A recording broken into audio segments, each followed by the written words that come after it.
पिछला file 90।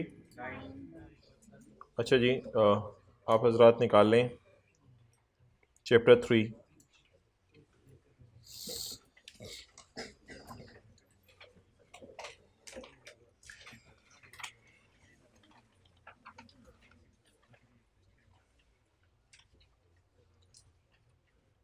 Page 24। मोहतरम, 3 चीज़ें हैं टैक्स सर्विसेज में, ज़रा तसल्ली से रिवीजन कीजिएगा। पहली चीज़ है टैक्स सर्विसेज में, टाइम पे आया करें, क्या तरीका है, जल्दी बैठें, अब पीछे वालों को नज़र नहीं आ। अच्छा, 3 चीज़ें हैं टैक्स सर्विसेज में। नंबर 1, एक है मुश्किल काम, एक है आसान काम। मुश्किल काम यह है कि आप किसी को टैक्स कैलकुलेट करके दें for preparation of accounting entries, कि उनकी वजह से वो अकाउंटिंग एंट्रीज करें। एक है आसान काम, आप किसी को रिटर्न बना के दे दें, उसमें किए हुए काम को आपको सिस्टम पे सिर्फ अपलोड करना होगा। और तीसरा काम है टैक्स सजेशंस।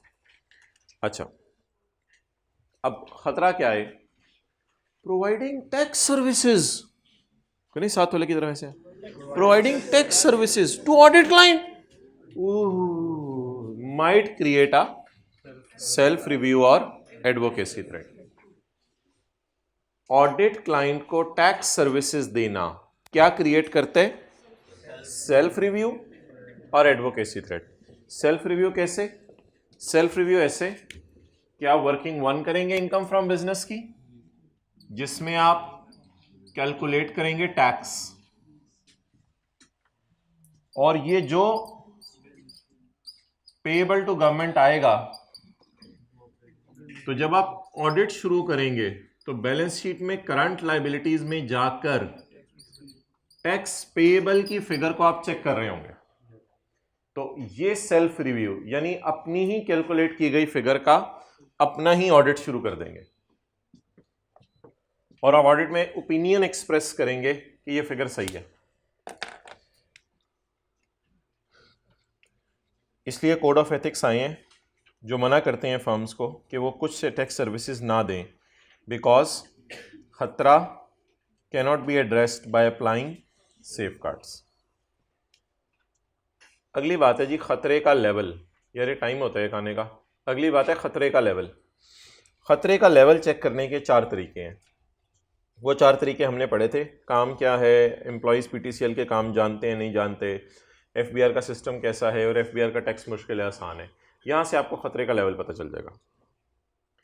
अगली बात, अब हमने कहा नहीं, खुल खिला के बात करो कि तुमने हमें ये 2 काम करने देने हैं या नहीं करने देने। कहते हैं जहाँ तक टैक्स रिटर्न बनाने का ताल्लुक है ना, it does not create a threat. कहते हैं रिटर्न बना के देना मेरी नज़र में कोई खतरे वाली बात नहीं है, आप रिटर्न बना के दे दो। फिर आगे उसने लॉजिक्स दिए हैं, ये तो पुराना डाटा होता है, इसमें तो आप सिर्फ मशवरा दे रहे होते हैं, इसमें अगर एफबीआर वाले कोई नोटिस भेज दें आप उनका रिप्लाई कर रहे होते हैं, और आप उनको सजेशंस दे रहे होते हैं टैक्स कैसे कैलकुलेट करना है। तो ये तो कहते हैं आम सी बातें हैं, इनको करने दो, कोई मसला नहीं। तो टैक्स रिटर्न बना के दे देना, कहते मुझे इस पर एतराज़ नहीं है। हमने कहा चलो आगे चलो। फिर हमने कहा अगला सवाल आपसे ये है हमारा कि टैक्स कैलकुलेट करके दे दें जिससे जनरल एंट्रीज हों, यानी पूरी working 1, add accounting depreciation, less tax depreciation, पहले पुराने साल का लॉस माइनस करें, फिर पुराने साल की डेप्रिसिएशन माइनस करें, फिर हमारे साल की, ये सारी कैलकुलेशंस करके दे दें। उसने कहा इसमें ना एक जनरल बात कहते हैं, मैं करता हूं आपसे, कि आपके जितने भी ऑडिट क्लाइंट्स हैं ना, अगर आप भाई जरा बाहर चुप करवा दें। जी जी, तो पिछली भी रो खाली है ना, तो जो भी करना है करें जल्दी, ये वाली रो पूरी खाली है, जल्दी करें जो भी करना है। नहीं, वो रो कंजस्टेड हो रही है तो मुझे समझ नहीं आई। ये रो पूरी खाली, आगे आ जाएं, तीसरी रो। अच्छा, अब सवाल ये है कि जितने भी आपके ऑडिट क्लाइंट्स हैं, अगर आप उनको टैक्स कैलकुलेट करके देना चाहते हैं तो एक बात याद रखिएगा, आप खतरे की घंटी अपने गले में खुद बांध रहे हैं। Preparing calculation of current and deferred tax for audit client for accounting entries will be later on audited by firm उनका दोबारा ऑडिट भी करेगी। It creates a self review threat. तो आप खतरे की घंटी अपने गले में खुद ही बांध रहे हैं, ये असाइनमेंट पकड़ के। खतरे का लेवल जज कर लें आप, और खतरे का लेवल बढ़ जाएगा अगर अमाउंट्स मटीरियल हुई तो और ज्यादा बढ़ जाएगा। तो अगर कभी पेपर में आया कि खतरे का लेवल कैसे जज करना है सारे ऑडिट क्लाइंट्स का, तो आप ये मटीरियलिटी बात भी लिखाइएगा, और फिर यहीं पर ये वाली सारी बातें भी लिख के आएंगे। यहीं पर ये वाली सारी बातें भी लिख के आएंगे। वाई? सवाल आपसे आया कि टैक्स कैलकुलेट करके देना ऑडिट क्लाइंट को, और नेचर नहीं बताई हुई थी, बस हर ऑडिट क्लाइंट को टैक्स कैलकुलेट करके देना क्या अच्छी चीज है बुरी चीज है? आपने कहना है जी इससे क्या क्रिएट होगा? Self review threat. जब इससे सेल्फ रिव्यू थ्रेट क्रिएट हो जाएगा तो थ्रेट का लेवल जज करने के 5 सिनेरियोज हैं, 5 चीजें हैं जिनसे थ्रेट का लेवल जज होगा। एक ये 4 और एक मटीरियलिटी। अगर अमाउंट्स मटीरियल है तो थ्रेट बढ़ता चला जाएगा। ओके, हमने कहा नहीं फिर भी खुल के बात करो, अब मैं करूं या ना करूं ये मुझे बता दो, बस करना है या नहीं करना। कहते हैं उसमें अगर तो आप ऐसी एंटिटी है जिसमें पब्लिक का इंटरेस्ट नहीं है, आम लोगों ने इसके शेयर्स खरीदे हुए हैं, सॉरी आम लोगों ने नहीं, कोई 2-3 लोगों ने शेयर खरीदे हुए, पब्लिक का इंटरेस्ट उसमें नहीं है, वामुन नास का पैसा नहीं लगा हुआ, जैसे हमारा कॉलेज है या कोई और कॉलेज है या कोई हॉस्पिटल है छोटा मोटा। कहते हैं अगर ऐसा कोई है तो फिर कोई मसला नहीं, आप सेफगार्ड्स लगाओ और काम कर दो।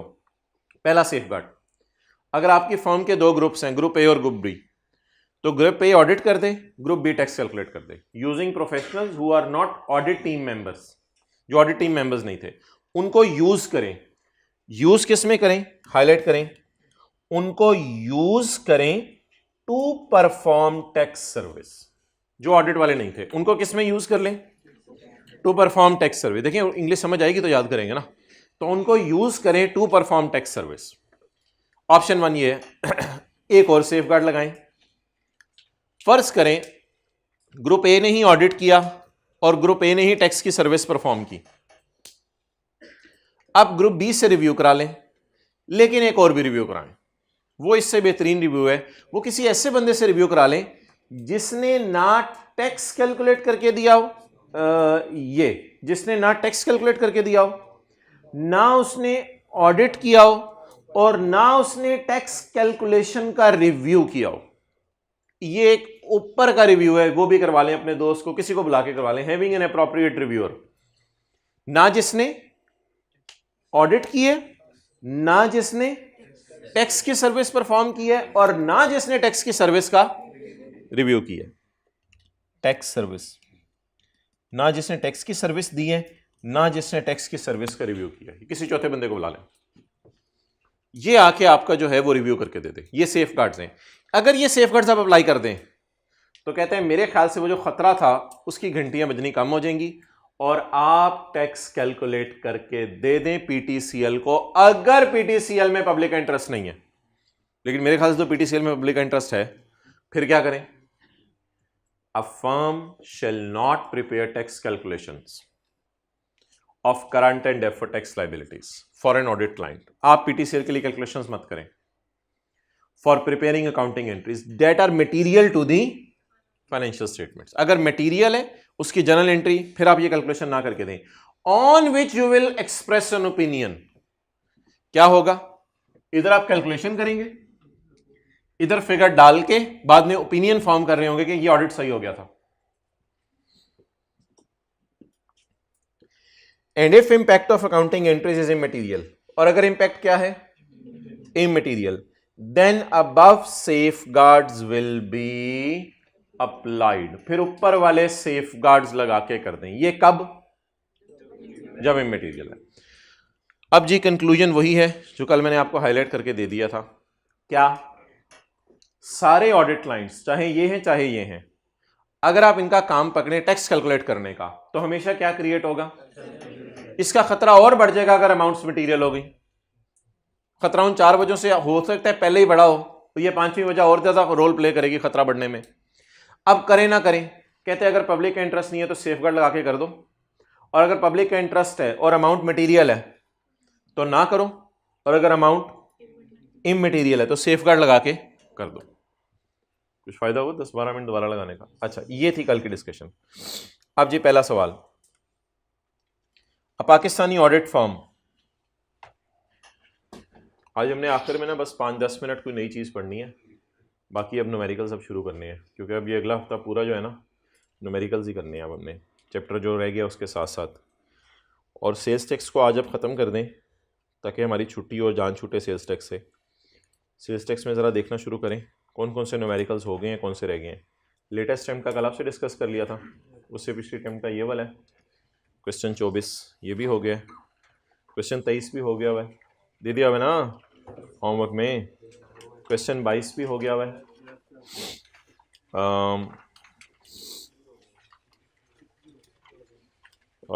चलते रहें। 20 नहीं हुआ ना, 20 करें होमवर्क में। लेकिन मोहतरम ये 20 अगर मैं आपको याद कराऊं, हाफिज़ ब्रदर्स, और याद है पहला सवाल ही हाफिज़ ब्रदर्स वाला किया था। ये वही सारी एडजस्टमेंट्स हैं जो क्लास में आप, इसमें से मेरे ख्याल से 90% एडजस्टमेंट्स मैंने कराई हुई हैं। एक और बताता हूँ, डेबिट नोट कस्टमर को इशू किया है, free replacement of defective parts, purchase to AC, शायद आपको याद आ रहा हो, तक ही ब्लैक लिस्ट हो गया है। ये सारा आपको करवा चुका हूँ सवाल, लेकिन कहीं और डलवा के करवाया हुआ है। तो ये सवाल भी मेरी नज़र में 90% हो चुका है, लेकिन एक फुल फ्लेज आप दोबारा कर लीजिएगा। एक ये सवाल कर लें, 20वां हो गया। 19वां नहीं हुआ हुआ, 19वां भी रहने दिए। हेलोविन शेलोविन टूथब्रश ये भी कर लिया हुआ है, ये मैंने क्लास में करवाया हुआ है। एक्सपोर्ट सेल एग्जाम और ये सारा क्लास में करवाया हुआ है, तो इसको फिर किसी दिन देख लेंगे। इसके बाद 18वां भी हो गया है। नहीं फिर पर बस चलें ऐसा करें, फिर यही कर लें, बस 20वां कर लें अभी फिलहाल। 20वां और 21, 22, 20वां और 26वां, 25वां हो गया हुआ है। 20वां 26वां तो क्लास में कराया था यार, ओहो सॉरी, मैंने यहाँ से चलना था। 28वां आपको दे दिया था होमवर्क में एक दिन। 27वां भी हो गया हुआ है। 26वां नहीं हुआ, 26वां करें। अब मैं फाइनली बता दूंगा एंड पे, एक बार दोबारा ज़रा, सॉरी मैं ज़रा नीचे से चला था। 26वां करने।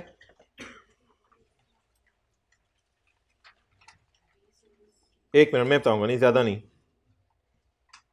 दूसरे सब्जेक्ट्स भी हैं। 26वां और 20वां, बस 2 सवाल कर लें। 20 और 26, फिर हमारे 2017 से पुराने सवाल रह जाएंगे, उनमें भी देख लेंगे क्या मसले हैं, और ऑलमोस्ट उनकी एडजस्टमेंट्स भी हो ही चुकी हैं। लो जी, जब मर्जी आए। अच्छा कौन से 20 और 26, ये 7 वाले का ना मैसेज करके कल सुबह सुबह दोबारा याद करा दीजिएगा, क्योंकि तकरीबन 30-40% मजमा भूल जाता है। बेहतर है मत्थे पे लिख लें, जब भी शीशा देखें याद आ जाए। Question page number 25। अच्छा जी, KPMG is faced with the following situation. Pakistani audit form KPMG, ठीक है कोई मसला नहीं। ABC is an audit client, ABC की जगह मैं ज़रा कर रहा हूँ PTCL। PTCL is an audit client and has requested your firm, auditor मुझे कोई काम कह रहा है, टू प्रिपेयर तेरी खैर current and deferred tax working for the purpose of preparing accounting entries. मुझे तो ये वाला काम लग रहा है, ये वाला tax calculation for purpose of preparing. आसान वाला काम नहीं कह रहा, कौन सा वाला काम कह रहे? मुश्किल वाला।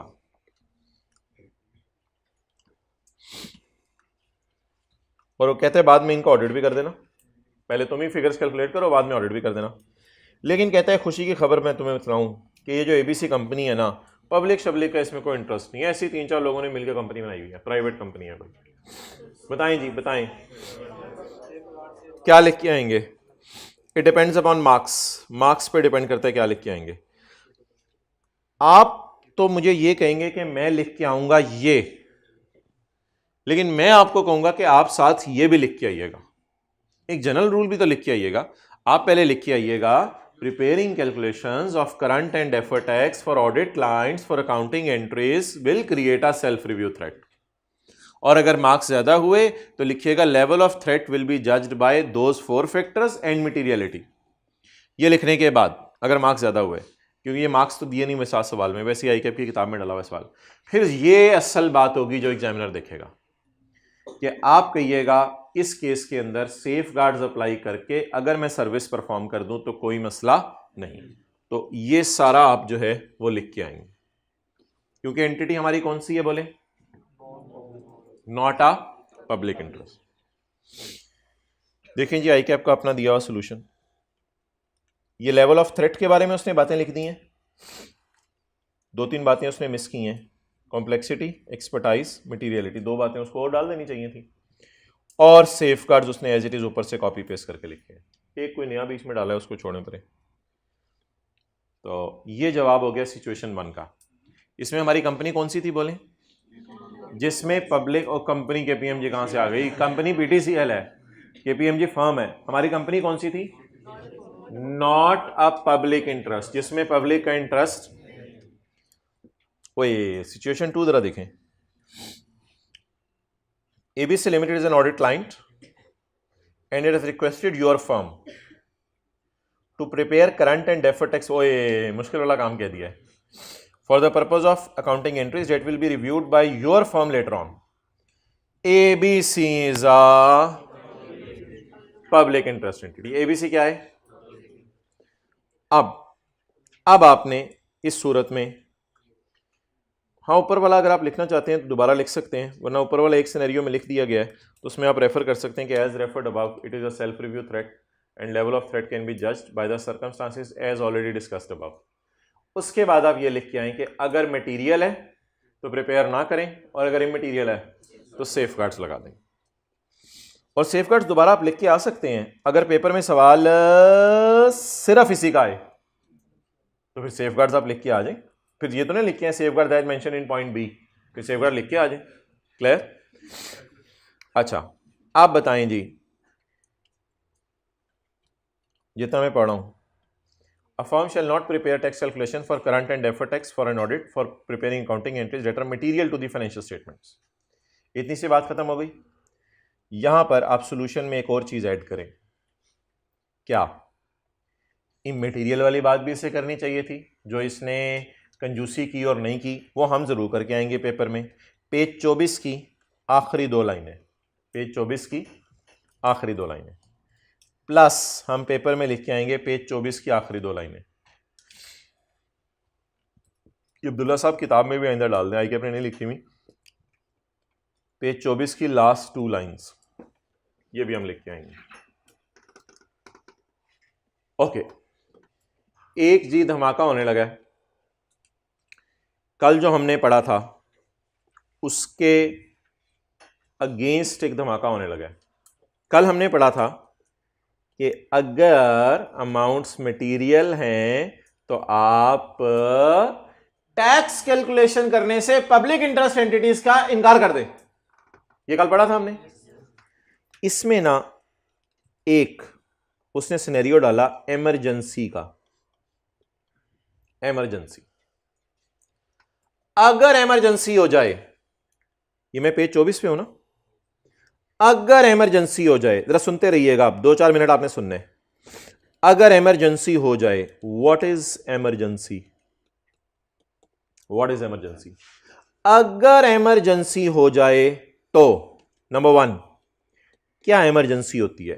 इमरजेंसी ये है कि पीटीसीएल ने आपको आके कहा है यार I am a public interest entity और मेरे जो करंट टैक्स की फिगर निकलनी है payable, that is a very material figure, लेकिन मेरे पास दिन बहुत कम रह गए हैं, 30 सितंबर करीब है, मैं अगर इस वक्त किसी दूसरी फर्म को हायर करूं तो उनको काम समझाने में ही मुझे बहुत टाइम लग जाएगा, और जितना टाइम उसको काम समझाने में लगेगा उतनी देर में तुम लोगों को मेरी सारी ऑडिट के अंदर चीजें पता चल चुकी हैं, वो टाइम तुम लोगों का सेव हो जाएगा और तुम लोग मुझे जल्दी काम करके दे दोगे।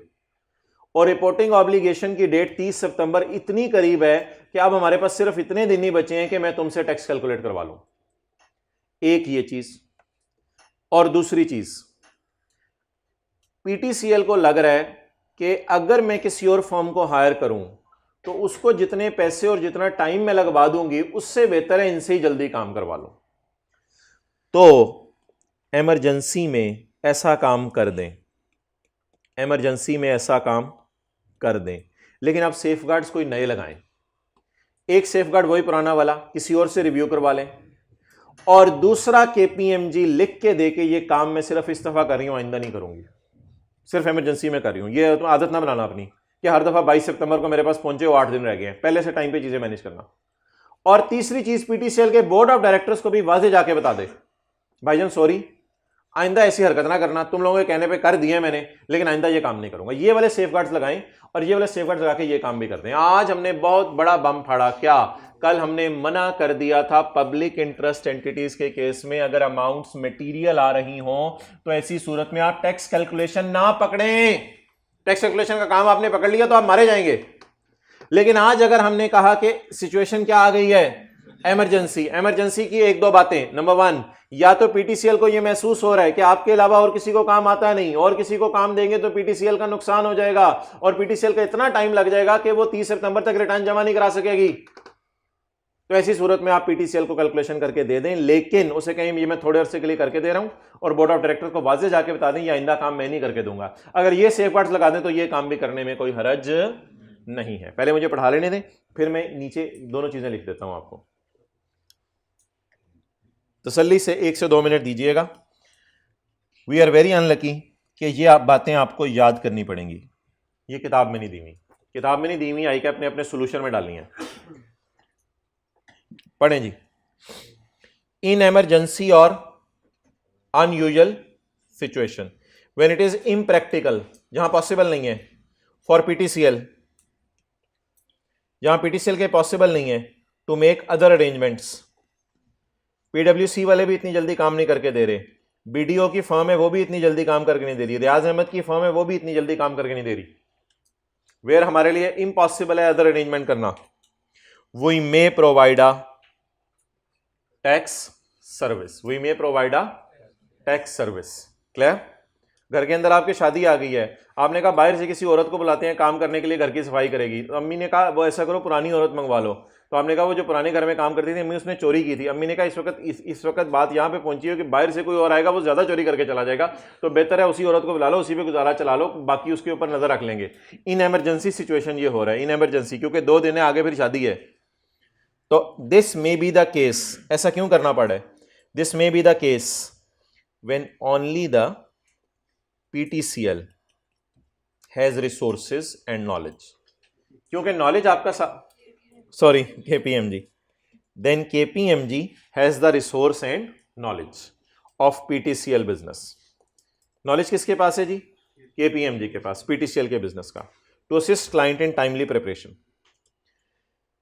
अगली चीज, इमरजेंसी क्या होती है?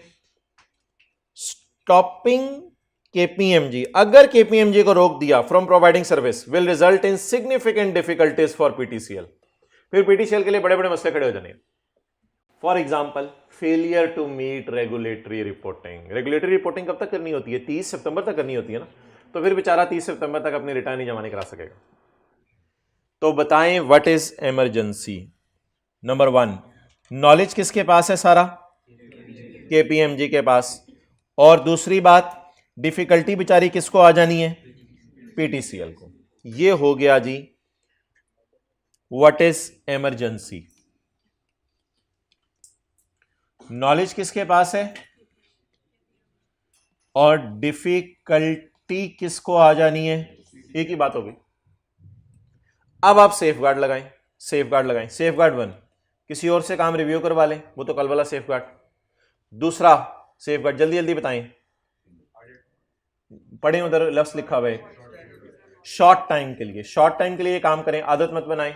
और तीसरा, बोर्ड ऑफ डायरेक्टर्स जो पीटीसीएल के हैं उनको जाके बता दें कि मोहतरम हम ये काम करने लगे। आप लोग करते हैं ना ऐसा, जब कोई लाइन पढ़े तो उसकी ऐसे डायग्राम में शायग्राम में बना के जरा जहन के लिए कर लेते हैं ना, आए करें जरा।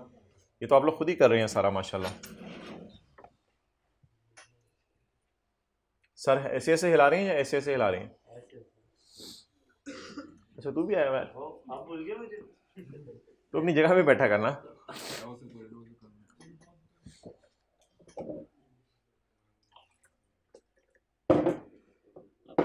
किया होगा नहीं है।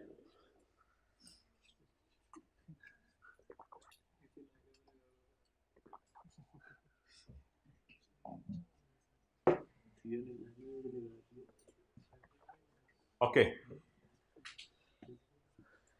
चलें जी आगे। ये बबलू शिबलू क्यों नहीं आ रहे आजकल भाई? क्या जो सोता है वो लूज करता है।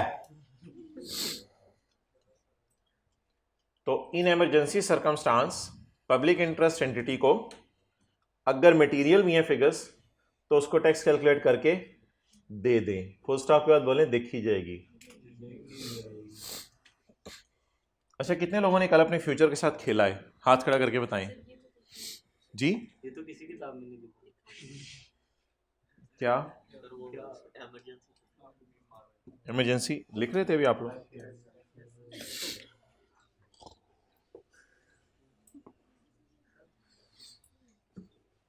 Okay next.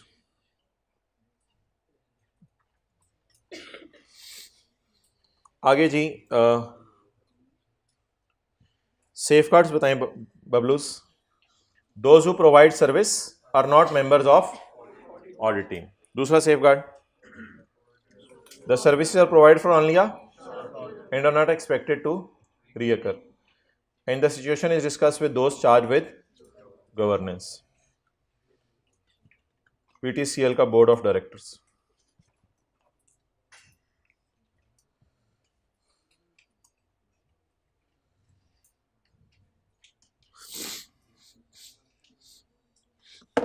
ओके जी आगे चलें। एग्जाम्पल टू जी बिल्कुल एक डिफरेंट एग्जाम्पल करते हैं जिसका कल वाले से कोई ताल्लुक नहीं है। ये चैप्टर आप मुझे बताएं किन किन लोगों पे लगता है?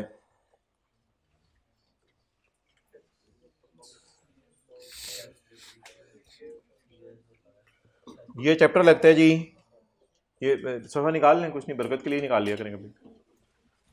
ये चैप्टर किस किस पे लगता है? लॉ बनाने वालों पे, उसमें कैनन्स ऑफ टैक्सेशन है, बाबाजी वाले और शतुंगड़ों वाले। ये बड़ा अच्छा करते हैं आप हर चैप्टर में जो साथ साथ इस तरह की एक समरी बना लेते हैं ना सफ़े पे आके, दैट इज़ नाइस।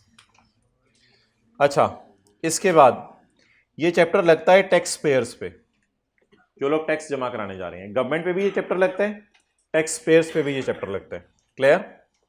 अगर इंज़मामुल हक ने टैक्स कैलकुलेट करना है और फर्गूसन एक सीए फर्म है, उसने टैक्स कैलकुलेट करके देना है, तो अब सारी चीज़ें देखें तो शहबाज शरीफ वगैरह की गवर्नमेंट लॉ बना देगी। इंज़मामुल हक या तो यूटिलिटेरियन अप्रोच का होगा, या जो डिओंटोलॉजिस्ट होगा, या वर्चू एथिसिस्ट होगा। मुझे साथ ले जाइएगा पेपर में। यार बोला करें ना, कुछ बोला करें। और या वो टैक्स अवॉइड करने वाला होगा या इवेड करने वाला होगा टैक्स पेयर। इसके बाद एफबीआर वालों की पिलर्स भी अलग हैं और एफबीआर वालों की पावर्स अलग हैं और उनकी जिम्मेदारियां अलग हैं। तो ये एफबीआर वालों पे भी लगता है चैप्टर, जागते रहना भाइयों। और ये चैप्टर सीएस और लॉयर्स पे भी लगता है। मुझे ज़रा ये रिवाइज करके दे दें, सीएस और लॉयर्स के ऊपर किन चीज़ों का ध्यान रखना ज़रूरी है? किसी को याद आ रहा हो? Integrity, objectivity, professional competence and due care, professional behaviour और कॉन्फिडेंशियलिटी। इन 4-5 चीज़ों का ध्यान रखना है चार्टर्ड अकाउंटेंट या लॉयर ने। क्लियर? तो ये चैप्टर 4 लोगों पे लगता है, लॉ बनाने वालों पे भी, टैक्स पेयर्स के ऊपर भी, एफबीआर वालों के ऊपर भी और टैक्स प्रैक्टिशनर्स के ऊपर भी, सीए और लॉयर्स के ऊपर भी, जो टैक्स लोगों को कैलकुलेट करके देते हैं। अब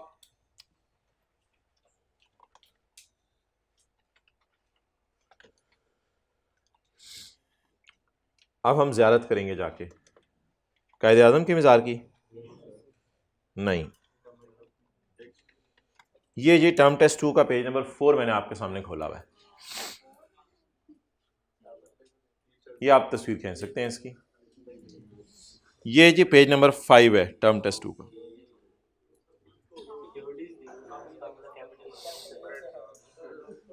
ठीक है जी।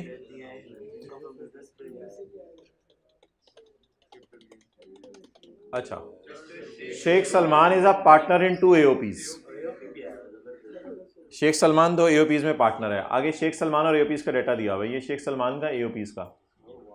इसके बाद कोई सेल्स टैक्स का न्यूमेरिकल है।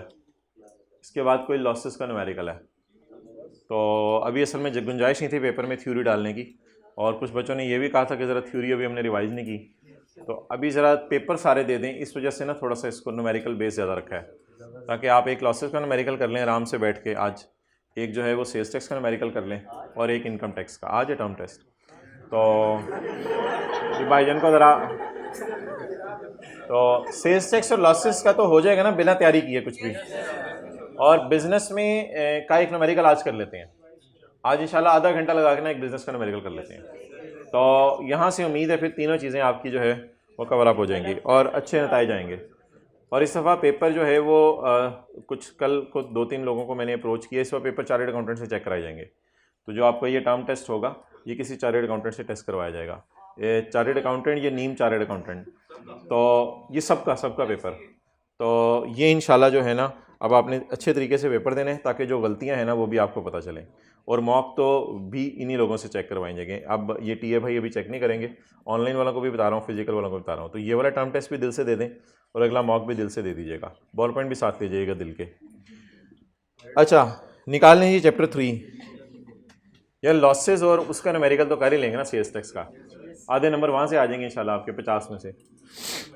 ये दे दीजिएगा यार, दे दीजिएगा टर्म टेस्ट। मंडे को है ना, इस दफ़ा नहीं, सॉरी। अच्छा जी, पेज नंबर 26।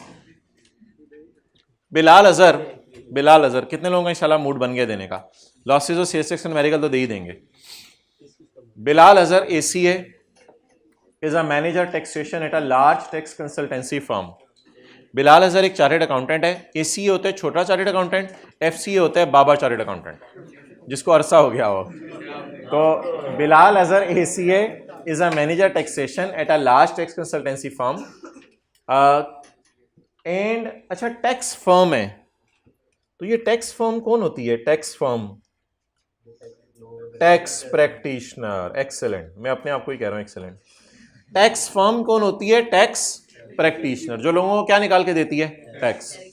तो Bilal Azhar ACA is a manager eight tax firm, ये एक टैक्स फर्म में मैनेजर है, एंड रिपोर्ट्स टू बदर Ali who is the partner of the firm. अच्छा, आप बता दें जी, बदर हो गया बड़ा, बल्कि बदर तो बिजनेस का ओनर है, बदर बिजनेस का ओनर है, और एक एम्प्लॉई है उसका बिलाल अजहर। होते बिलाल अजहर बड़े होकर अपनी फर्म बना ले, लेकिन फिलहाल वो एम्प्लॉई है उधर, मैनेजर है। डन हो गया। तो छोटे CA को एम्प्लॉय कह दिया हमने और बड़े CA को पार्टनर कह दिया। बिलाल अजहर छोटा CA इज प्रेजेंटली इंगेज्ड, अभी उसकी मंगनी हुई है, नहीं सॉरी, उसकी किस्मत में अभी रिटर्न्स बनाना है, in preparation of income tax returns आसान काम, of digital system NIT company. ये PTCL टाइप कोई हो गया इदारा, या खा ले या छड़ दे, स्टेप्सल्स हैं, चल जल्दी कर, छड़ दे, फिर पानी ले लो उधर से पी लो, जल्दी करो। अच्छा, Bilal Azhar is presently engaged in the preparation of income tax return of digital systems. Digital system PTCL type कोई क्लाइंट है।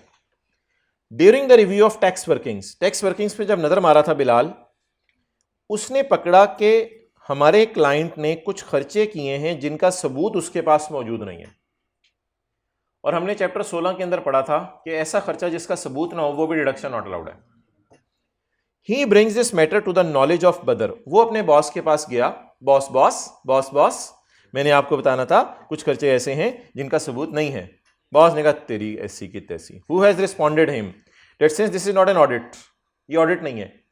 इसका मतलब है ये लोग ऑडिट नहीं कर रहे, तो ये वाला पेजेस ना लगाइएगा जो कल पढ़े हैं, उस टाइप का कोई सवाल नहीं है जो कल हम पढ़े हैं। ये लोग ऑडिट नहीं कर रहे, ये लोग सिर्फ क्या कर रहे हैं? टैक्स सर्विसेज दे रहे हैं। तो providing tax services to audit line, no, it is not our audit line. तो जो कल पढ़े उसको फारग कर दें, कल वाले में से सवाल नहीं है। अच्छा, कहते क्योंकि हम ऑडिट नहीं कर रहे तो इसलिए ये हमारा काम ही नहीं है। It is not our responsibility to highlight such matters. हालांकि ये बात गलत है, अगर आप टैक्स भी कैलकुलेट करके दे रहे हो तो आप उसको बताओ कि FBR वाले जब आएंगे तो वो खर्चों के सबूत मांगेंगे, और सबूत जब आप नहीं देंगे तो ऐसी सूरत के अंदर आपको जो है वो इसका खमियाजा भुगतना पड़ेगा। अब सवाल मोहतरम पेपर में 3 आते हैं। बॉस के लिए 1 सवाल आएगा और एम्प्लॉय के लिए 2 सवाल आएंगे। बॉस के लिए सवाल आएगा कि वो कौन से फंडामेंटल प्रिंसिपल वायलेट कर रहा है। इधर देखें, वो कौन से फंडामेंटल प्रिंसिपल वायलेट कर रहा है। और एम्प्लॉय के लिए सवाल आएगा, असल में बॉस एम्प्लॉय को गलत काम करने को कह रहे हैं ना, एम्प्लॉय के लिए सवाल आएगा कि उस बेचारे को क्या खतरा है अब, क्योंकि एम्प्लॉय को तो गलत काम करना पड़ेगा बॉस के कहने पे, और इस खतरे से बच्चे कैसे। ये अब कल वाली बातें नहीं है सारी, ये अब बिल्कुल नई बातें होंगी आपके लिए। तो सवाल ये है कि बॉस क्या गलत काम कर रहे और एम्प्लॉय क्या खतरा महसूस कर रहे, और एम्प्लॉय उस खतरे से बचे कैसे। अब ये दोनों चीजें मेरी नजर में आउट ऑफ सिलेबस हैं, और परसों आईकैप को मैंने ईमेल की थी, लेकिन आईकैप ने किसी तरह साबित करने की कोशिश की है कि ये दोनों चीजें भी विद इन सिलेबस हैं। तो इसलिए इन दोनों चीज़ों को भी आज हम पढ़ लेंगे। हालांकि ये किताब की स्टडी टेक्स्ट में कहीं नहीं दी हुई, सिर्फ एग्जाम्पल्स में आईकैप ने एक जगह लिखी हुई है। तो ये चीज़ें हमने क्लास में कभी पढ़ी नहीं। पहले जो पढ़ी हुई चीज़ें क्लास में उनको ज़रा रिवाइज कर लेते हैं। बॉस के ऊपर, बॉस कौन है? टैक्स प्रैक्टिशनर है, जी बिल्कुल। इसका काम है लोगों को रिटर्ने बना के देना, जी बिल्कुल। ये बॉस फर्म का ओनर है, जी बिल्कुल। बॉस के ऊपर बीइंग अ फर्म का पार्टनर या ओनर 5 जिम्मेदारियां हैं: integrity, objectivity, professional competence, confidentiality और प्रोफेशनल बिहेवियर। ये 5 चीजें हैं। इन 5 में से हम 3 लिख के आया करेंगे जब बॉस एम्प्लॉय को गलत काम करने को कहेगा। अगर बॉस एम्प्लॉय को गलत काम करने को कहेगा, हम 3 चीजें लिख के आएंगे। पहली चीज हम लिख के आएंगे इंटेग्रिटी, बॉस में अमानत नहीं है। दूसरी चीज हम लिख के आएंगे बॉस न्यूट्रल नहीं रह रहा, बॉस को फीस आने की पड़ी है, बस काम कर दो बाकी देखी जाएगी, न्यूट्रल नहीं रह रहा। और तीसरी चीज हम लिख के आया करेंगे प्रोफेशनल बिहेवियर। प्रोफेशनल बिहेवियर में हमने एक बात पढ़ी थी, आपने ऐसा काम नहीं करना जिससे प्रोफेशन के नाम पर आंच आए।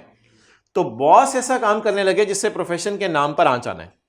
लेकिन कंपिटेंस का मसला नहीं है बॉस की, ये कोई मसला नहीं। और ये भी मसला नहीं है कि कॉन्फिडेंशियलिटी को डाटा लीक करने को कह रहा है, ऐसी भी कोई बात नहीं है। तो 3 बातें हम लिख के आया करेंगे जब बॉस एम्प्लॉय को गलत काम करने को कहे। पहली बात क्या लिख के आएंगे?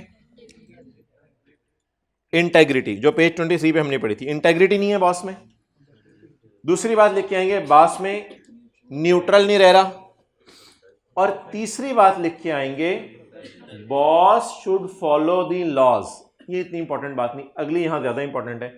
बॉस शुड अवॉइड द हरकतें विच डिस्क्रेडिट द प्रोफेशन। ये सीए के प्रोफेशन को बदनाम कर रहे इस तरह की हरकत करके। तो ये 3 चीजें हम लिख के आया करेंगे। ये तो हमने पढ़ी हुई थी। अब 2 चीजें ऐसी हैं जो हमने क्लास में पढ़ी नहीं हुई, लेकिन ये आपने मुझे अपनी अकल की बुनियाद पे बतानी है। बॉस ने एम्प्लॉय को गलत काम करने को कह दिया, आप एम्प्लॉय हैं, आपको गलत काम करने को कह दिया, आप क्या खतरा महसूस कर रहे हैं? और आप अगर एम्प्लॉय होते, थोड़ी देर के लिए ज्यूम करें, तो आप इस खतरे से कैसे बचते? खतरा क्या आप फील कर रहे हैं ऐसी सूरत में? अगर बॉस की बात ना मानी, एक्सेलेंट, जॉब से निकाल देगा। इसका नाम आज मैं आपको पढ़ाऊंगा इंटीमीडिएशन थ्रेट। अभी पढ़ाऊंगा, लिखवाऊंगा, सब कुछ होगा, ठीक है। इस थ्रेट का क्या नाम है? बचने के तरीके एक एक करके मुझे बताना शुरू करें। आप किसी ऑर्गेनाइजेशन में एम्प्लॉय हैं, आपके बॉस ने कह दिया गलत काम करो, आपका दिल नहीं मान रहा गलत काम करने को। मुझे एक एक करके, FAR 2 वाले हजरात जरा खामोश रहें, मुझे एक एक करके बचने के तरीके बताना शुरू करें। किसी और से गलत काम करवा लो, गलत बात कर दी इन्होंने। और कोई? एक्सेलेंट, कौन बोला है? हायर अथॉरिटीज को बता दो, हायर अथॉरिटीज को बता दो, वेल डन, ठीक है। इस पार्टनर से कोई बड़ा पार्टनर है, उसको शिकायत लगा दो। और मशवरा, नौकरी छोड़ दो, वेल डन। ये सबसे आखिरी सिनेरियो था, लेकिन इन्होंने पहले बता दिया, इन्होंने गाली मुकाओ, नौकरी छोड़ दो। ये भी है एक सेफ गार्ड। और कोई तरीका बताएं? और रेगुलेटरी अथॉरिटीज को बता दो, FBA किसी बड़े को शिकायत लगा दो। एडवाइस किसको दे दी जाए? एक्सेलेंट, बॉस को एडवाइस दे दी जाए। बॉस को ना प्यार मोहब्बत से, उसके लिए एक आप जो है वो परफ्यूम तोहफे में ले जाएं बॉस के लिए, परफ्यूम तोहफे में ले जाएं। कुछ तो सिगरेट की डब्बी ले जाते हैं बॉस के लिए, तो परफ्यूम तोहफे में ले जाएं। यार बॉस तू भी सी है मैं भी सी है, ये और बात है कि तूने ज़रा जल्दी कर लिया था मैंने बाद में किया, लेकिन कुछ इस तरीके से लेकिन सर रहने दें सर, छोड़ें सर, थोड़ा ठंडा हाथ रखें सर, मुझे मेरे से ये काम मैं नहीं सॉरी। तो और मेरा मशवरा है आप भी इस चक्कर में ना ही पड़े तो बेहतर है। तो ये 2-3 खतरे से बचने के तरीके, तो these are called as safeguards. तो कोई भी बंदा आपके पास कभी ज़िंदगी में कोई मशवरा लेने के लिए आए कि मैं किसी नौकरी में फंसा हुआ हूँ, तो उसको फ़ौरन ये ना कह दीजिएगा नौकरी छोड़ दे, तो उसको 2-3-4 तरीके पहले हल पेश कीजिएगा उसके बाद। वरना आजकल जो मियाँ बीवी हैं उनको वो आखिरी वाला तरीका ही पता होता है कि थोड़ी सी लड़ाई हो जाए ना तो पता नहीं एक लफ्ज़ याद किया हुआ है, वो जो है बोले हुए नहीं करें आप लोग, जो चीज़ ये लफ्ज़ बोलते हैं फिर मुंह से भी कभी ज़िंदगी में निकल जाता है। अच्छा जी, पेज नंबर 26 पे इसका सोल्यूशन। सवाल की रिक्वायरमेंट, पहली requirement, briefly discuss how boss may be in breach of fundamental principles of ICAP code of ethics। Boss कैसे ICAP code of ethics के फंडामेंटल प्रिंसिपल वायलेट कर रहा है। इनका नाम आपको पता है 5 फंडामेंटल प्रिंसिपल्स था, इंटेग्रिटी वगैरह। दूसरा सवाल और पूछे, दूसरा सवाल, थ्रेट्स दैट बिलाल में फेस, ये एम्प्लॉय के लिए सवाल हो गया। और तीसरा और आखिरी सवाल, या जमाई ले लो या बोल लो, and how he should who he Bilal, और बिलाल कैसे बचे। तो 3 सवाल हो गए, पहला, दूसरा और तीसरा। हाँ पहले 3 चैप्टर्स में से 10 नंबर का आना है, और बल्कि पास प्रैक्टिस से 8 से 9 नंबर का आ रहा है सिर्फ, तो बड़ा इंपॉर्टेंट है ये चैप्टर मार्क्स देने के एतबार से। और उससे सेल्स टैक्स तैयार हो जाए तो मजे ही मजे। फंडामेंटल प्रिंसिपल्स ब्रीच्ड, बॉस ने कौन कौन से प्रिंसिपल तोड़े हैं। Number 1, professional behaviour, the practitioner should follow the law and should avoid हरकत विच डिस्क्रेडिट द प्रोफेशन। ये वही अंग्रेजी जो हमने लिखी हुई है। अब थोड़ा सा सिनेरियो से लिंक कर दें। Badar has breached the fundamental principle as his proposed मशवरा in ignoring the adjustments would affect the good reputation of profession. ये थोड़ा सा सिनेरियो से लिंक हो गया। दूसरा, बॉस ने ब्लंडर क्या मारा है, integrity, the practitioner should be straightforward and honest, ये वहां से अंग्रेजी उठा लिया आपने। Next, Badar has breached the fundamental principle of integrity as he has knowingly ignored the required adjustment, जानते बूझते हुए उसने 2 नंबरी की है। और तीसरा भी डाल लें, ऑब्जेक्टिविटी, ये सोल्यूशन में इसको डालना चाहिए था, शायद डालना आई के भूल गया। ऑब्जेक्टिविटी 1 2 3। अच्छा जी, ये तो हो गए बॉस जो ब्लंडर मार रहा है। अब अगला सवाल है मेरा आपसे, एम्प्लॉय को क्या खतरा है। कल 2 थ्रेट पढ़े थे, सेल्फ रिव्यू और एडवोकेसी। आज एक नया थ्रेट, इसका नाम, अब ये चीज मैं कह रहा हूं आपको याद करनी पड़ेगी क्योंकि ये चीज किताब में कहीं नहीं लिखी हुई, इंटिमिडिएशन थ्रेट, लेकिन वो आप लोगों ने खुद ही मुझे बता दिया है। कई दफा ना बंदा अगले के खौफ में या इज्जत में काम कर जाता है। सर आसिफ आपको कहीं, यार वो जो मोटरसाइकिल जा रहे हैं ना उसको जरा पकड़ के लाओ, अब आपने ना आओ देखा ना ताओ देखा ना, सर आसिफ से पूछा कि चक्कर क्या हुआ है, ना मोटरसाइकिल वाले से पूछा, उसको पकड़ के खींच के सर आसिफ के कमरे में ले आए। अब सर उमैर से अंदर आगे कहा, भाईजान यार तू पूछ तो लेता कौन सही है कौन गलत है, तो नहीं सर आसिफ ने कह दिया था, ये तो कोई बात नहीं ना फिर। तो इसलिए ये बात गलत है कि बॉस ने कह दिया तो करना ही करना है, वो गलत काम अगर करने को कह रहे तो भाई फिर तो हम नहीं करेंगे। तो बिलाल में फेस इंटिमिडेशन का मतलब लिखें खौफ, intimidation threat from Badar as refusal to obey the instruction may risk his job. Safeguards बता दें बिलाल कैसे बचे। डिस्कस द मैटर विद बदर के पास चले जाए और थोड़ा सा क्लाइंट को भी जाके कह दे कि भाईजान ये जरा कर लो जो करना है, और बदर के पास जाके उसे एहसास दिलाए कि तेरे पे भी लगते हैं code of ethics. Next, consider informing appropriate authority like a senior partner, बदर के सीनियर पार्टनर के पास चले जाएं, हो सकता है उसी फॉर्म में कोई बड़ा पार्टनर भी हो, बदर का बाप भी कोई हो। और एक काम तो जरूर करें, आप इनकार कर दें मैं ये काम नहीं कर सकता, आप खुद इनकार कर दें, सॉरी मैं ये काम नहीं कर सकता। अगला काम, अपने लॉयर को फोन करें, लॉयर ये फटाफटा हो गया, बॉस के खिलाफ मैंने केस करना है, तू तैयार है? लॉयर ने फोन बंद कर दिया। अच्छा, सीक लीगल एडवाइस, और आखिरी चीज जिसको आप लोग सबसे पहले मुंह पे तैयार रखे बैठे होते हैं, क्लास में कोई फटा हल्का फुल्का मैं जा रहा हूँ क्लास छोड़ के, वो जो चीज आपको मसला नहीं हल करना, कोई भी कहीं भी मसला पड़ जाए ना, वो बस में फटा पड़ जाए मैं उतर रहा हूँ बस से, ये आप लोगों ने पहला हल ढूंढा होता है जो दुनिया में आखिरी हल होता है। In case threat could not be reduced consider resigning from the consider resign from job नहीं लिखा हुआ कि छाटी दो। अब आप सोचें कि मैं क्या करूं।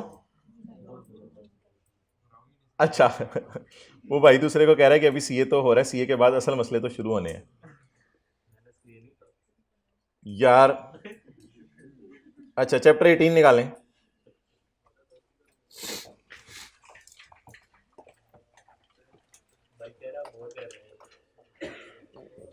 इस तरह की अगर बात हो ना सबके सामने ना किया करो, सारे होने लग जाते हैं।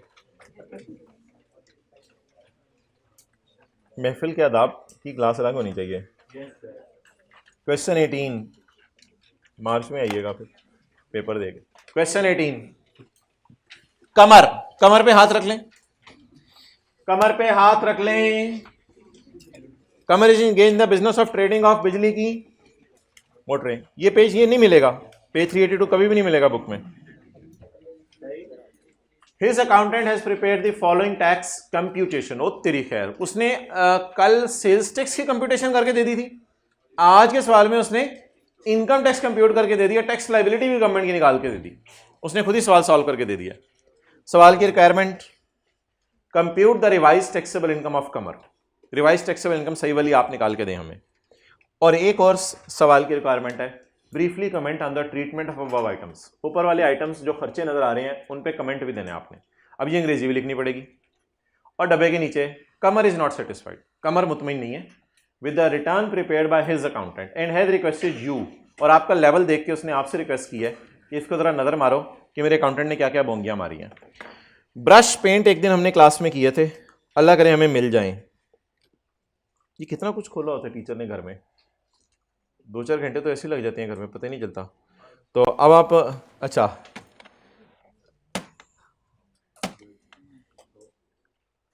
अब आप वो पेंट ब्रश ढूंढे, उन्हें कहाँ किया था? ये प्रॉफिट बिफोर डिडक्शन, येलो छींटे पड़ गई। सबसे पहले माइनस करें पुराना लॉस, कौन सा? Before depreciation.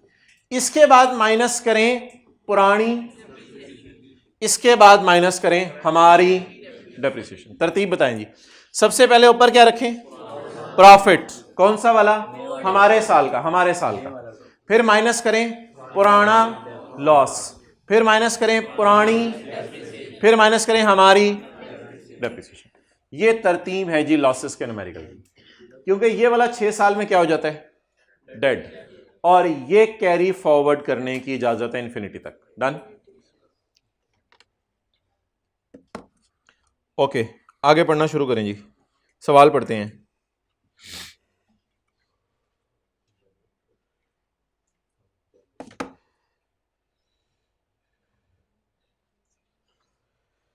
Qamar is engage in the, अच्छा कमर इंगेज हो गया, आगे चलो। सेल ऑफ मोटर्स कितनी है जी? 45,000। अच्छा एक चीज मुझे बताएं कि एक मैंने आपको न्यूमेरिकली कराई थी जिसमें आपको मैंने ये बताया था कि छोटा सा कॉन्सेप्ट आपको रिवाइज कराया था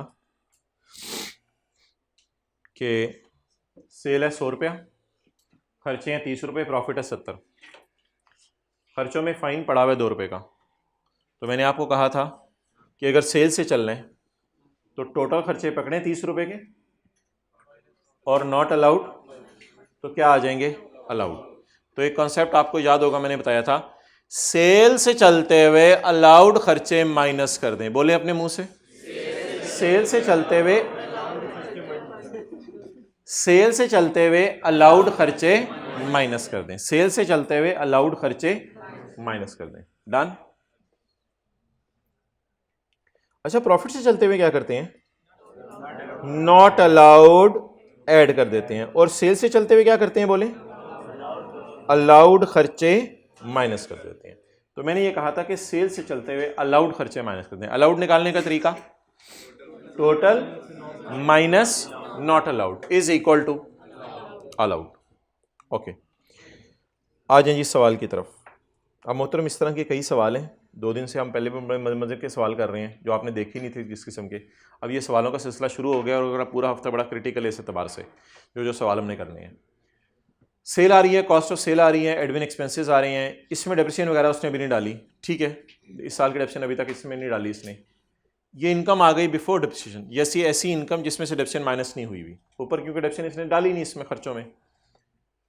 tax depreciation for the year, tax depreciation वो डेप्रिसिएशन जो कि हमने सबसे एंड पे माइनस करनी थी, इस शहजादे ने सबसे पहले माइनस कर दी, हालांकि ये तो इन्फिनिटी तक कैरी फॉरवर्ड होनी थी। आप बता दें प्रायोरिटी में इसका नंबर क्या है, तीसरा, सबसे लास्ट पे माइनस करनी थी, लेकिन हमारे शहजादे ने सबसे पहले पुरानी नहीं, पुरानी दूर की बात, हमारी डब से सबसे पहले माइनस कर दी। वैसे इसको नंबर कौन सा हमें प्रायोरिटी में देना चाहिए, तीसरा, हम इंशाल्लाह इसको तीसरा नंबर देंगे। अभी मैं वैसे लिख रहा हूं कि इसको हम सबसे एंड पे माइनस करेंगे। हो तेरी खैर, फिर पुराना लॉस माइनस किया। हमारा साल कौन से, 2004, और इसने क्या माइनस कर दिया, पुराना लॉस 2003 का। मेरे ख्याल से पुराना लॉस जो 2003 का ना, वो सबसे, ये 2004 का फर्ज करें प्रॉफिट है, तो इसमें से सबसे पहले 2003 का क्या माइनस होना चाहिए, लॉस। आप बताएं यहां क्या लिखूं, ये सबसे पहले माइनस होना चाहिए था। अच्छा मुझे ये बताएं, पुराना लॉस 4000 है या पुराना लॉस 3000 है, 4000 है। असल में ना उसने पता क्या किया, उसने ऊपर 3 पड़ा हुआ था ना, तो इसलिए माइनस भी 3 ही कर दिया। हम तो इस तरह नहीं करते थे, हम अगर ऊपर 3 पड़ा होता था ना तो लिख देते थे 4, 1000 को कैरी फॉरवर्ड कर लेते थे। तो उसने पता नहीं थोड़ी चक्कर लगाई, उसने कहा ऊपर 3 पड़ा तो माइनस भी 3 ही कर दूं, ठीक है, ये भी एक्सेप्टेबल है, लेकिन this figure is not to be used. What is the real loss पुराना, आप बता दें जो 2 उसने मसले किए। नंबर 1, उसने पहले ये वाली फिगर माइनस की 75 टाइप कोई चीज, बाद में उसने 20 टाइप चीज को माइनस की। पुरानी डेप्रिसिएशन के बारे में अभी तक उसने हमें कुछ नहीं बताया। आगे चलें, ये 2 मसले आपने पकड़ लिए कि कमर क्यों सेटिस्फाइड नहीं है। Following expenses are included in cost of sale and admin. इस 33,000 में ये वाले सारे खर्चे पड़े हैं, डन। इस 33,000 में ये वाले सारे खर्चे, लेकिन इनका टोटल 33,000 इसलिए नहीं है कि 33,000 में और भी खर्चे पड़े होंगे इनके अलावा भी कोई। अब वो सेक्शन 21 आपको आता है, बताना शुरू कर दें कौन से खर्चे अलाउड हैं और not allowed. Travelling expenses include travel and hotel expenses of Qamar का visit to Malaysia for attending a cousin marriage.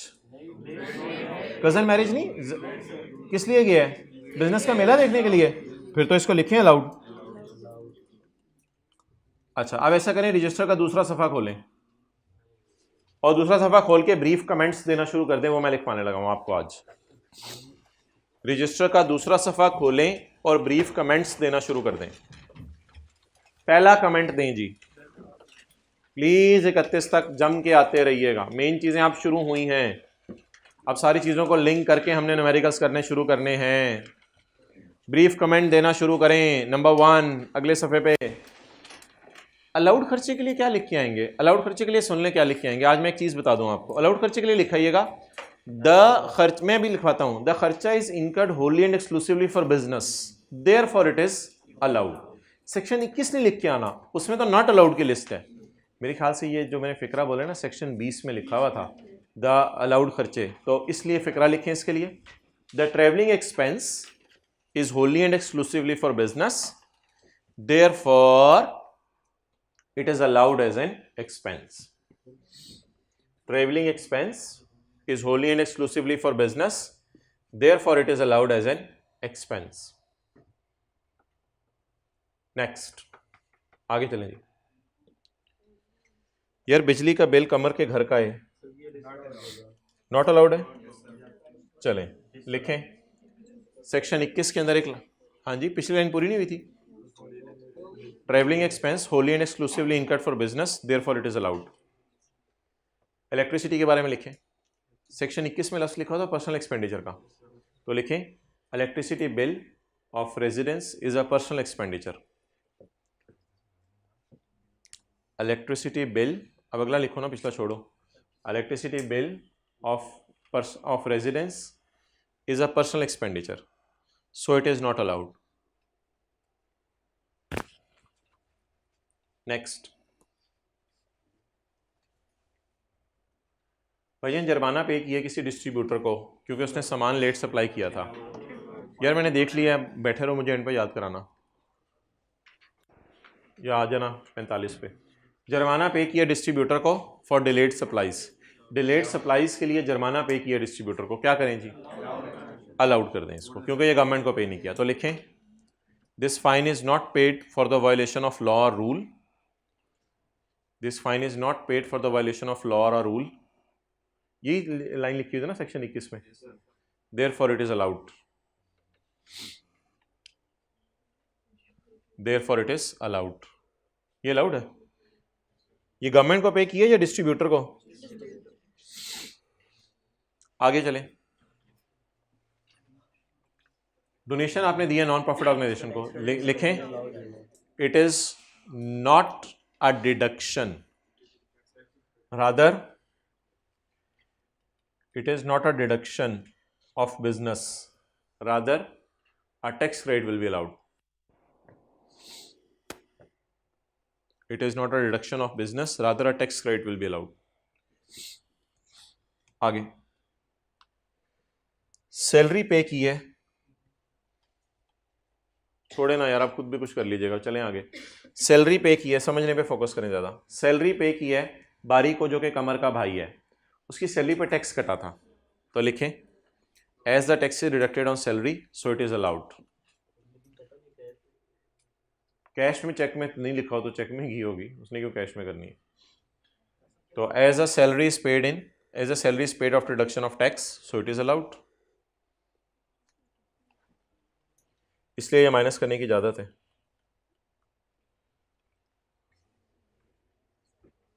और बस सोल्यूशन से देख लीजिएगा यार, आगे चलें, बात नहीं समझें इस वक्त। Fine is paid to ministry of environment. Ministry of environment को फाइन पे किया है क्योंकि हुकूमत का बनाया हुआ कोई कानून तोड़ा है। लिखें it is a fine paid for the violation of law, rule और रेगुलेशन।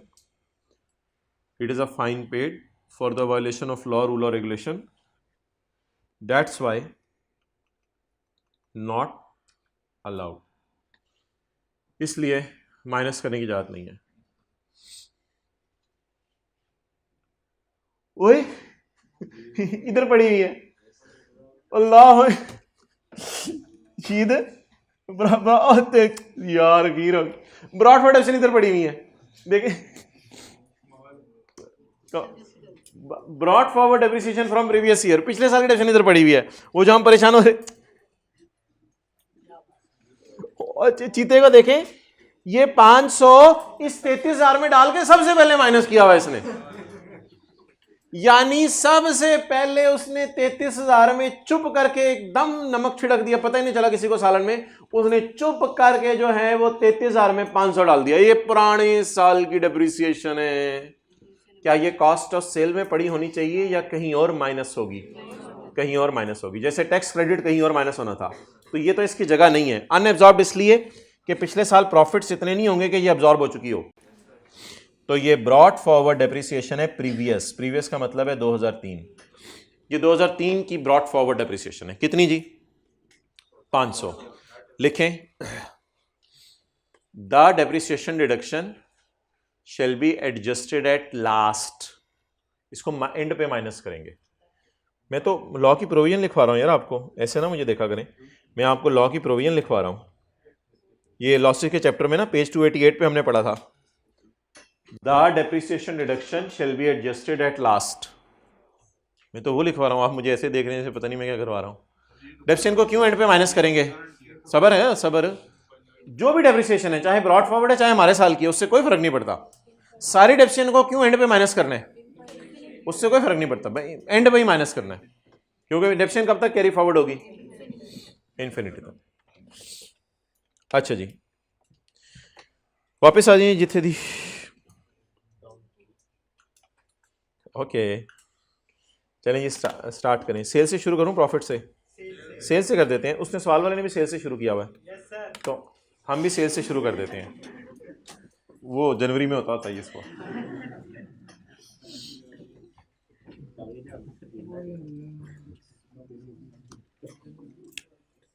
Working one. अब पहले सफ़े पे आ जाएं। पहले सफ़े पे 6 लाइनें छोड़ दें फेस के लिए और 7वीं लाइन से वर्किंग वन करना शुरू करें। Income from business. Sale sale sale sale sale 45,000।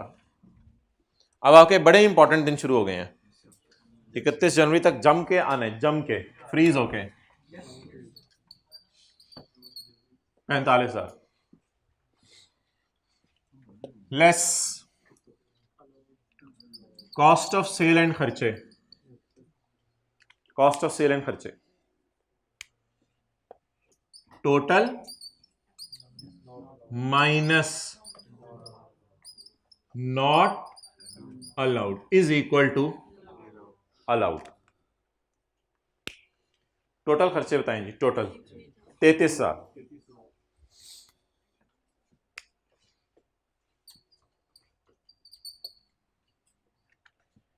तसल्ली से सुनते रहिए। उधर रखो कैमरा। तसल्ली से सुनते रहिए कि जो मैं कह रहा हूं।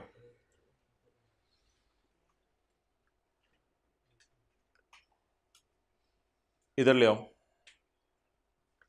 33,000 में बिजनेस का 100 रुपये ट्रैवलिंग का खर्चा पड़ा है।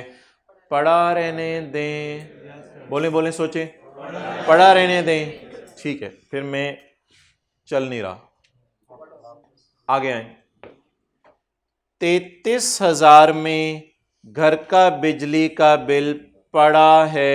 ये जाली खर्चा है जेन्युइन? पड़ा है, पड़ा है,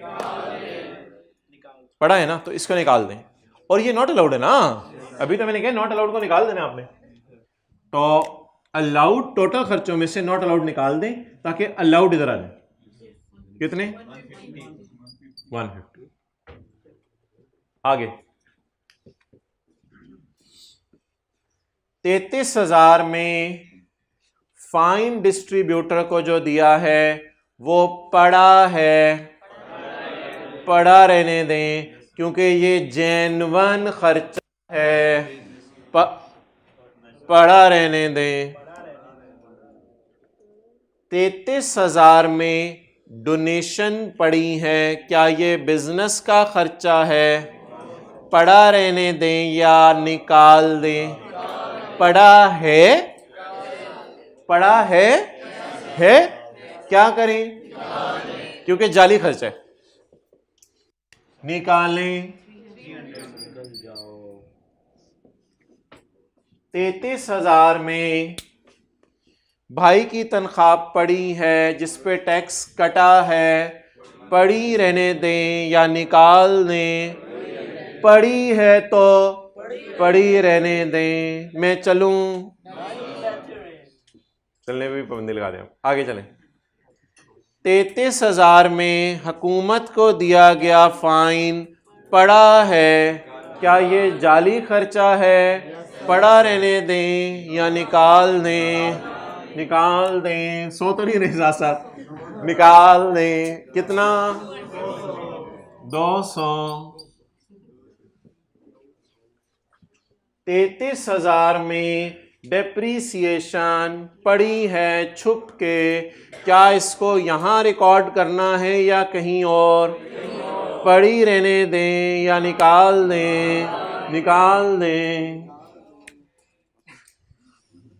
निकालें।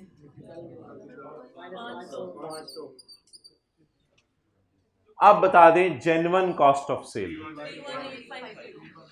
31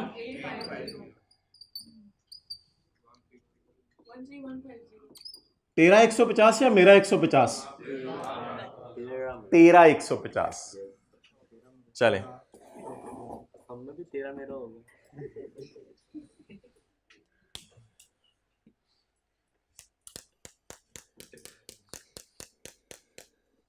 कितने खूबसूरत दिन शुरू हो गए हैं। Okay, next. यहां पर खड़े होकर मैं आपको तंग करने लगा हूं, यहीं पे खड़े खड़े तंग करूंगा, मुझे आप तक आने की जरूरत नहीं पड़ेगी। मैं प्रॉफिट से चल के ट्राई करने लगा हूं। ओ ये तो दूसरी क्लास में चला था, 13,150 पे ही पहुंचा, सॉरी। मैं कोशिश करता हूं प्रॉफिट से चलकर, मेरा प्रॉफिट, तेरा प्रॉफिट 12,000। मैं प्रॉफिट से चल के ट्राई करने लगा हूं रफ वर्किंग में, क्योंकि मेन वर्किंग में तो मैं कहां से चलाऊं, से। मैं प्रॉफिट से चल के देखने लगा हूं कि मैं वहीं पहुंचता हूं या कहीं और पहुंच जाता हूं। प्रॉफिट से चलते हुए नॉट अलाउड फाइन टाइप चीजें ऐड कर दें। प्रॉफिट तक पहुंचते हुए 100 रुपया माइनस हो चुका है, इसके बिजनेस का जेन्युइन खर्चा उल्टाने की जरूरत ना है। प्रॉफिट तक पहुंचते हुए 150 रुपया माइनस हो चुका है, घर का खर्चा उल्टा दें। प्रॉफिट तक पहुंचते हुए 200 रुपया माइनस हो चुका है, इसके भाई की तनख्वाह, यही है ना, अच्छा डैमेजेस है ना, बोले। प्रॉफिट तक पहुंचते हुए 200 रुपये डैमेजेस माइनस हो चुके हैं, ये बिजनेस का जेन्युइन खर्चा है, माइनस हो चुका है तो हुआ रहने दें। प्रॉफिट से चलते हुए, प्रॉफिट तक पहुंचते हुए 300 रुपये भाई की 300 क्या है, डोनेशन माइनस हो चुकी है, क्या कर दें। आपको याद है बिजनेस के न्यूमेरिकल्स में फाइन, डोनेशंस, एड बैक होती थी। प्रॉफिट तक पहुंचते हुए कमर के भाई की तनख्वाह माइनस हो गई है 720, अच्छा किया, हो गई माइनस, अब याद आना शुरू है। प्रॉफिट तक पहुंचते हुए फाइन माइनस हो चुका है, नहीं होना चाहिए था। डेप्रीसिएशन भी यहां माइनस नहीं होनी चाहिए थी, उल्टा दें। नॉट अलाउड को ऐड किए मैंने, कोई नया काम नहीं किया। सुभान अल्लाह, ऐड किया मैंने नॉट अलाउड को। इसी को बाबा जी रशीद ने कहा जाता, आज जाके खोती बोर्ड से ले। चलें छोटा सा बुक पे नोट कर लें, कहीं लेफ्ट साइड पे जगह खाली है, ऊपर लिखें प्रॉफिट से चलाऊं। लेफ्ट साइड पे पूरा सफा खाली है, प्रॉफिट से चलाऊं। तो भी कहां पहुंचा हूं, 13,150 पर। प्रॉफिट से चलाऊं तो भी वहीं पहुंचा हूं।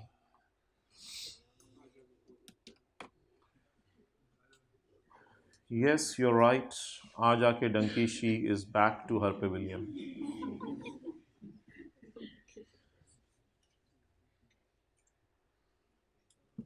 बस बस बस चुप। अच्छा जी,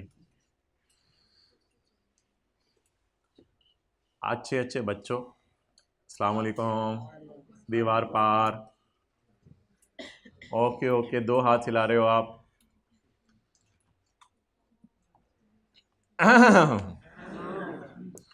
अच्छा जी, अब आप मुझे बता दें पेंट ब्रश से कि अब क्या क्या चीज़ें किस तरतीब से माइनस कर दें।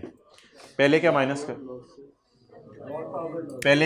कर दूं, ये तो प्रॉफिट आ गया ना, ये प्रॉफिट आ गया करंट ईयर का, और ये अल्लाह का शुक्र है बिफोर डेप्रिसिएशन है, अभी तक मैंने कोई डेप्रिसिएशन माइनस नहीं की, तो ये प्रॉफिट बिफोर डेप्रिसिएशन है। ये हो गया प्रॉफिट बिफोर डेप्रिसिएशन 2004 का। अब कोई ज़रा मुझे 3 लाइनें लिखवा दे, क्या माइनस करूं, less brought forward loss before depreciation किस साल का, इसको सबसे पहले माइनस करूं, फिर एक लाइन छोड़ के ब्रॉट फॉरवर्ड डेप्रिसिएशन 2000, इसको दूसरे नंबर पे माइनस करूं और फिर माइनस करूं करंट ईयर डेप्रिसिएशन 2000 4 की। इसको तीसरे नंबर पे मैं बिल्कुल एंड पे माइनस करूंगा। क्लियर? अच्छा, अब हम देखना शुरू करते हैं चीजें। ओके, इसको कहां माइनस करना है? नंबर 2 पे। क्लियर? आप बता दें जी। सबसे पहले ढूंढें, मैं भी नोट करने दूंगा यार, इधर देखो, मैं भी नोट करने दूंगा। मुझे बताएं सबसे पहले क्या माइनस करूं? बोलें पुराना लॉस, बोलें बिस्मिल्लाह पढ़ के, पुराना लॉस। बोलें फिर पुरानी डेप्रिसिएशन, बोलें फिर हमारी डेप्रिसिएशन। चलें शुरू हो जाएं, बोलें जी। पुराना लॉस, पुरानी डेप्रिसिएशन, हमारी डेप्रिसिएशन। चल रशीद चलिए, पुराना लॉस, बस पुराना फिगर भी तो बतानी है ना। पुराना लॉस, लौर लौर लौर लौर, कसूर कसूर कसूर कसूर, मियाँ वाली चीचू की मलियां।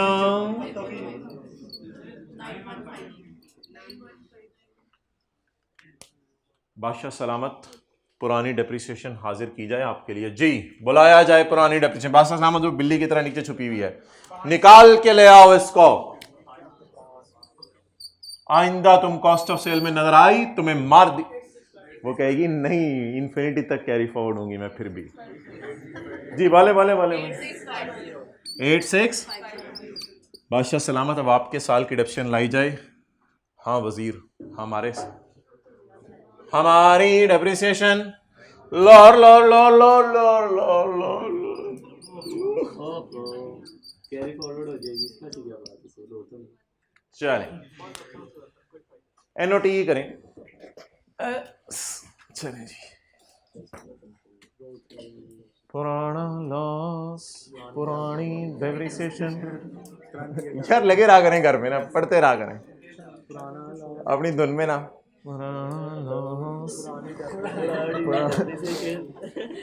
पुरानी डेप्रिसिएशन, हमारी depreciation, Qamar is not satisfied, Qamar is not satisfied. चल नोट कर मुंडिया। अच्छा जी, अच्छा सीढ़ी से जाते हैं ना नीचे, जरा ट्राई कीजिएगा। पीआरसी कैंपस के बाद ना खड़े होके मोटरसाइकिल में, पुराना लॉस। कौन करेगा ट्राई जरा, फिर मुझे ताना भी है पीआरसी के बच्चे क्या कहते हैं। ओके अच्छा जी, कैरी फॉरवर्ड कर लें डेप्रिसिएशन न्यूमेरिकल के फेस पे 350। अच्छा जी, आप बताएं न्यूमेरिकल का फेस, इनकम फ्रॉम बिजनेस 0। अच्छा कैलकुलेटर पे ना जरा टैक्सेबल इनकम निकालें। डबल 0। शहबाज शरीफ के लिए टैक्स निकालें। अच्छा इस टैक्स क्रेडिट निकालें जरा, आज टैक्स क्रेडिट निकालें अंडर सेक्शन 61 0। अच्छा पेएबल टू गवर्नमेंट निकालें 0। ये हमने करना है बिल्कुल, ये हमारे लिए है, ये करना है। क्यों नहीं करना है, फेस नहीं में आ गया होगे। हाँ वो कैरी फॉरवर्ड नहीं हो सकती, नहीं देनी थी ना। अच्छा हो ही नहीं सकती।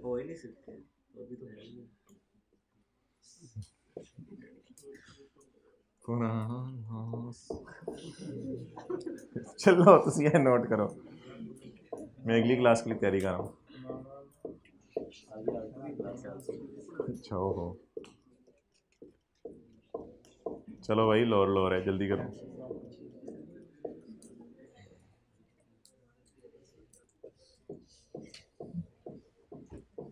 थोड़ा सा बरकत के लिए आज पढ़ लेते हैं, ठीक है। कोई चीज़ नहीं पढ़ी हमने, 2 सवाल किए हैं उधर से, इधर से ये सवाल किया है।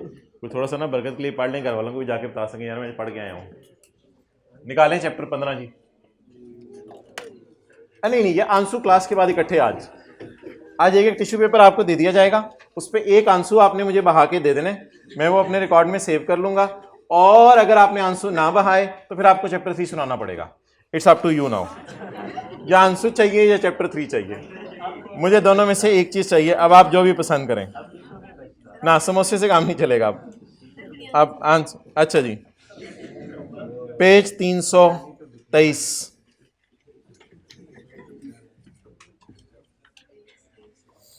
323। अच्छा भाईजान, एक था पुराना लॉ, बिल्कुल नई बात करने लगा हूं, बिल्कुल नई बात करने लगा हूं। एक था पुराना लॉ, एक है नया लॉ। बिस्मिल्लाह पढ़ के दोबारा ट्राई करें। एक था पुराना लॉ, एक है। अच्छा अब जरा रिलैक्स कर लें। पुराने लॉ में ये होता था कि बाल निकाल मुंह से। पुराने लॉ में ये होता था, आप जाके ना अपनी रिटर्न जमा कराते थे 30 सितंबर को कमिश्नर भालू को। पुराने लॉ में ये होता था, आप जाके अपनी रिटर्न जमा कराते थे कमिश्नर को। कमिश्नर थोड़े दिन बाद आपके घर असेसमेंट ऑर्डर भेजता था, हाँ मैंने आपको असेस कर लिया। एक एक्नॉलेजमेंट के तौर पे असेसमेंट ऑर्डर भेजता था कि मैंने आपको असेस। प्लीज सुने, बड़ी इंपॉर्टेंट बात शुरू हो गई है। पुराना लॉ ये था कि आप रिटर्न जमा कराते थे, चंद दिनों बाद आपके घर क्या आ जाता था, असेसमेंट ऑर्डर। नया लॉ ये कहता है नहीं, नया लॉ कहता है कि जब टैक्स पेयर ने रिटर्न जमा करवा दी तो एज्यूम करो कि कमिश्नर ने असेसमेंट ऑर्डर इशू बैक कर दिया। एज्यूम करो कमिश्नर ने ऑर्डर इशू, असेसमेंट ऑर्डर अब नए लॉ में इशू करने की जरूरत कमिश्नर को नहीं है। आई रिपीट, पुराना लॉ ये था कि आप क्या जमा करवाते थे, रिटर्न। कमिश्नर आपको क्या भेजता था, फिजिकल फॉर्म में असेसमेंट ऑर्डर। नया लॉ ये है कि अगर 1000 के 1000 लोगों ने रिटर्न जमा करवाई है लाहौर में, तो एज्यूम किया जाएगा कि 1000 के 1000 को, प्लीज मोबाइल नहीं, 1000 के 1000 को कमिश्नर ने क्या इशू कर दिया, असेसमेंट ऑर्डर। इसलिए इसका नाम है नॉर्मल असेसमेंट। लिखें, इसका नाम है एज्यूम्ड असेसमेंट, और इसका मशहूर जमाना नाम है deemed assessment. Deemed assessment, assess कर लिया टैक्स वालों ने आपको। Normal assessment, assumed assessment, deemed assessment. Deemed assume होता है ना, और एज्यूम डीम्ड होता है। अब ये ना पूछना कि इन दोनों का मतलब क्या है। अच्छा, अगर एक टैक्स पेयर ने मुकम्मल रिटर्न जमा करा दी है तो ये समझा जाएगा कि कमिश्नर ने असेसमेंट ऑफ टैक्सेबल इनकम कर लिया है, असेस कर लिया आपका टैक्स, एज्यूम किया जाएगा। कंसिडर्ड का मतलब लिखें, कंसिडर्ड का मतलब एज्यूम्ड। ओके ठीक है। It will be assumed that commissioner has made an assessment of income and tax due thereon. Thereon का मतलब जो उसके ऊपर है। If comer has filed a return, it will be assumed that commissioner has made an, ऊपर देखें, commissioner has made an assessment of income and tax thereon. जो उस पे लिखा था वो सही मान लिया हमने, जो तुमने लिखा था ना तुम्हारा टैक्स, वो हमने सही मान लिया। इसका नाम लिखें यूनिवर्सल सेल्फ असेसमेंट स्कीम। इस सेक्शन का नाम एक और लिखें, यूनिवर्सल सेल्फ असेसमेंट स्कीम। ये लफ्ज़ हमने पढ़ा था चैप्टर 1 में, यूनिवर्सल सेल्फ असेसमेंट स्कीम। इस सेक्शन का एक और नाम लिखें, यूनिवर्सल सेल्फ असेसमेंट स्कीम। यानी दुनिया के अंदर एक तस्वुर है कि आपने अपने आप को सही असेस किया है, आप ही अपने आप के बारे में बता सकते हो, आप ही अपना कच्चा छट्टा खोल सकते हो, आप ही गिरेबान में झांक सकते हो, लोगों ने क्या बताना आपके बारे में, तो आपको अपने बारे में सब पता है। यूनिवर्सल सेल्फ असेसमेंट स्कीम, ये पुराने लॉ में नहीं थी, नए लॉ में सबसे बड़ी चेंज ये आई। लोग कहते हैं इनकम टैक्स ऑर्डिनेंस 1979 और जो हमारे हाथ में इनकम टैक्स ऑर्डिनेंस 2001, उसमें मेजर फर्क ये सेक्शन है। और 2002 में जो लोग गए थे, 2002 में ये बंद करवाया, 2002 में लोग गए थे, भाई अब्दुल्ला ये बंद करवाएं, क्या हो रहा है। 2002 में जो लोग गए थे पहली दफा रिटर्न जमा कराने, उन्होंने क्या किया था, उन्होंने रिटर्न जमा कराई और कमिश्नर को कहा मेरे घर असेसमेंट ऑर्डर भेजो। कमिश्नर ने कहा बंद हो गया आना, अब हम नहीं असेसमेंट ऑर्डर भेजते। अब जैसे ही आपने रिटर्न जमा कराई, हम एज्यूम कर लेंगे कि आपको असेसमेंट ऑर्डर इशू हो गया। पढ़ें जी, and return will be assumed as an assessment order. और रिटर्न को ही क्या assume कर लिया जाएगा? Issued by commissioner.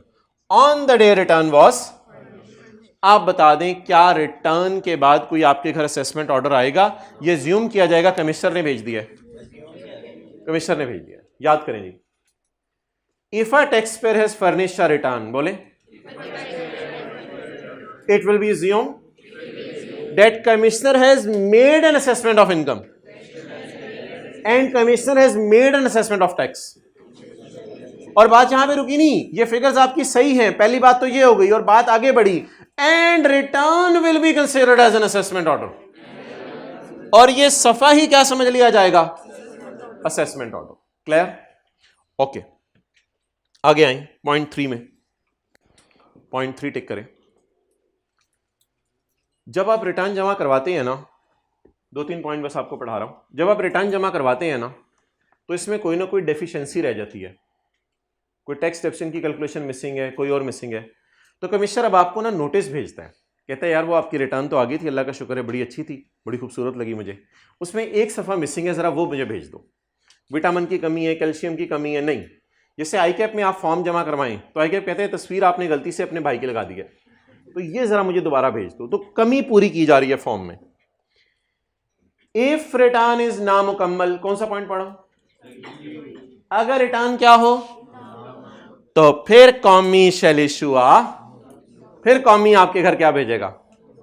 Informing deficiencies, जिसमें आई के बताएगा यार आपकी फोटो गलत थी, ठीक है, आपने फोटो लगा दी वो किसी जान, अच्छा, and will order him to provide the missing information, और आई के फिर आपको ऑर्डर करेगा कि मिसिंग डाटा प्रोवाइड करो मुझे। डन? विद इन 80 डेज छोड़े, ये कल पढ़ेंगे। विद इन 80 डेज, 180 दिनों में आपने वो जमा कराना होगा। छोड़े वो क्या है। अब बच्चे हैं 2 किस्म के, आचा बच्चा, बुरा बच्चा। बच्चे कितने किस्म के हैं मार्केट में? 2 किस्म के। आचा बच्चा, आचा बच्चा क्या करेगा? भागा भागा डेफिशिएंसी पूरी कर देगा। सर सर सर ये मेरी तस्वीर सर, अब ये भी ताज़ा ताज़ा खिंचवा के लाए हूं सर, देखें गरम गरम। तो आचा बच्चा क्या करेगा? बोले आचा बच्चा फौरन डेफिशिएंसी पूरी कर। और बुरा बच्चा वो कहेगा देख लेंगे, आई कैप ही है ना, पेपर देने जाऊंगा उस दिन देख लूंगा, ना पेपर लिया बाद में दे दूंगा। बोले यार तुम, ये कौन सा बच्चे? बुरा बच्चा।